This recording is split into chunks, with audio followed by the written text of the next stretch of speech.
vez que miras a tu alrededor, te preguntas si le harías un favor a la sociedad deshaciéndote de todas estas personas.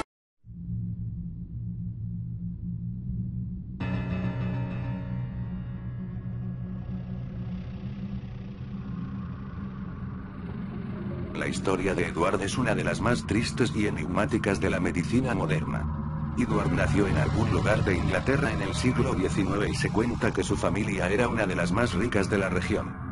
Su padre estaba especialmente ilusionado con su nacimiento, ya que ansiaba tener un heredero varón que pudiera continuar con la tradición familiar, ya que anteriormente había tenido 2 hijas.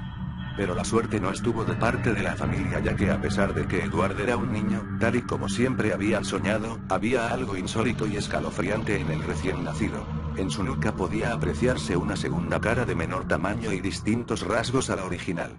Con el tiempo el rostro posterior empezó a revelar su diabólica naturaleza, ya que aunque era incapaz de hablar o comer, se podía observar cómo sonreía cada vez que Edward lloraba o sentía dolor.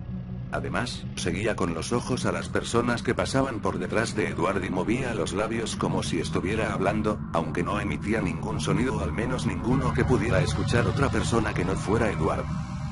Su insólita maldición llevó a Edward a recluirse en su habitación, no permitiendo que nadie pudiera verle, ni siquiera su familia. Sin embargo, Edward se convirtió en una persona muy culta y refinada, ya que era un ávido lector y un músico con un gran talento. Pero lo más aterrador de su gemelo demoníaco era que, según Edward, la chica pues era un bello rostro femenino el que decoraba la parte posterior de su cabeza, le susurraba por la noche y no le permitía conciliar el sueño. Según Edward, su gemela diabólica nunca dormía y le susurraba en un lenguaje que parecía salido del mismo infierno. Edward aseguraba que estaba cosido a un demonio y solicitó a varios cirujanos que le separaran del terrible rostro femenino que le atormentaba, incluso aunque eso le costara su propia vida. Pero ningún médico consideró posible efectuar dicha extracción y Edward tuvo que resignarse a vivir con un demonio en su nuca.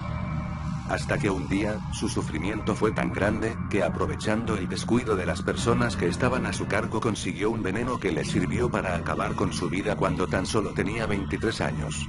Tras su muerte dejó una nota de suicidio en la que agradecía a sus padres y hermanas por el cariño que le habían dado y les pedía perdón por el daño y dolor que su muerte les pudiera causar. Asimismo les hizo una última petición: que le arrancasen a su cadáver la cara del demonio que le había atormentado en vida, para que no pudiera continuar con sus demoníacos susurros en la tumba, y que la destruyeran. También solicitó ser enterrado en tierra baldía, sin ninguna cruz o lápida que pudiera marcar el lugar en el que descansaría eternamente su cuerpo sin vida. Tal vez Edward tuviera miedo de que su gemela diabólica le pudiera encontrar de nuevo.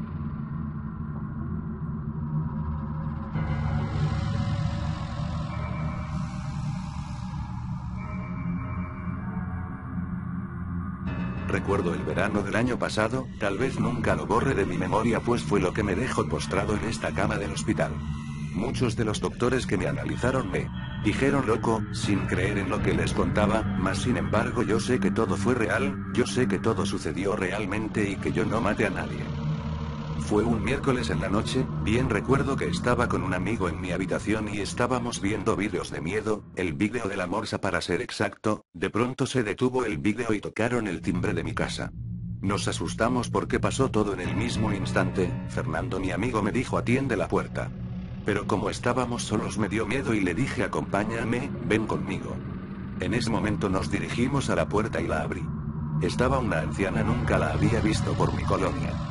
De lo primero que me percaté fue de su sonrisa, una sonrisa macabra y su mirada penetrante que me hizo estremecer al momento de verla. La anciana me dijo: ¿qué pasa, hijito? ¿Por qué no estás sonriendo? Yo estaba confundido y no le respondí. Se me quedó viendo con esa mirada fija y me dijo: te he dicho que sonrías. Con una voz gruesa y macabra. Me asusté y cerré la puerta. Fernando y yo estábamos asustados pues no sabíamos qué pasaba. En ese momento la anciana de su bolso sacó una figura de barro negro y empezó a hacer ruidos con su boca. Nos asustamos mucho, los dos sabíamos que estaba haciendo brujería. Cuando tomé el teléfono y quise llamar a la policía, nadie respondía. Corrimos hacia el ordenador pero no había internet, la televisión solo tenía estática, sin duda algo estaba sucediendo, las luces comenzaron a apagarse y comenzó a escucharse una risa. No una risa cualquiera, era una risa macabra, sacada de los más recónditos confines del infierno. En ese momento se prendió una luz y se vio una silueta oscura, con aquella sonrisa llena de dientes puntiagudos, un olor putrefacto emanaba de aquella silueta.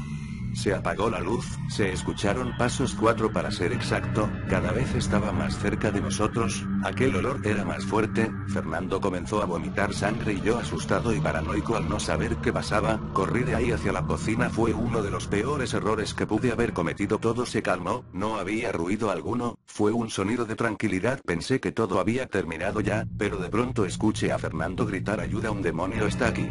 Y en ese momento corrí hacia donde estaba él y vi algo que nunca podré borrar de mi mente. Estaba él clavado a la pared, de cabeza, como si estuviera crucificado al revés, pero con una sonrisa traumante, una sonrisa llena de odio y temor. En ese momento ya no escuché nada, solo se apagó la luz y una mano putrefacta llena de uñas puntiagudas llenas de sangre se puso en mi hombro y escuché una voz macabra pero tranquila que me dijo: nunca dejes de sonreír, hijito.